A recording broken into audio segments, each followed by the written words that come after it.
وزیر مملکت عقیل ملک نے بانی پی ٹی آئی کی آنکھ سے متعلق دعوے پر سوالات اٹھا دیے۔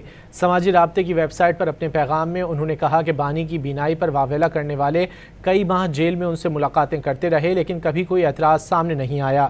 اب اچانک 85% نظر ختم ہونے کا دعویٰ سوالیہ نشان ہے۔ وزیر مملکت بیرسٹر عقیل ملک نے کہا کہ ہر قیدی کی صحت ریاست کی ذمہ داری ہے۔ وزیر مملکت عقیل ملک نے بانی پی ٹی آئی کی آنکھ سے متعلق دعوے پر سوالات اٹھا دیے۔ سماجی رابطے کی ویب سائٹ پر اپنے پیغام میں انہوں نے کہا کہ بانی کی بینائی پر واویلا کرنے والے کئی ماہ جیل میں ان سے ملاقاتیں کرتے رہے لیکن کبھی کوئی اعتراض سامنے نہیں آیا۔ اب اچانک 85% نظر ختم ہونے کا دعویٰ سوالیہ نشان ہے۔ وزیر مملکت بیرسٹر عقیل ملک نے کہا کہ ہر قیدی کی صحت ریاست کی ذمہ داری ہے۔ وزیر مملکت عقیل ملک نے بانی پی ٹی آئی کی آنکھ سے متعلق دعوے پر سوالات اٹھا دیے۔ سماجی رابطے کی ویب سائٹ پر اپنے پیغام میں انہوں نے کہا کہ بانی کی بینائی پر واویلا کرنے والے کئی ماہ جیل میں ان سے ملاقاتیں کرتے رہے لیکن کبھی کوئی اعتراض سامنے نہیں آیا۔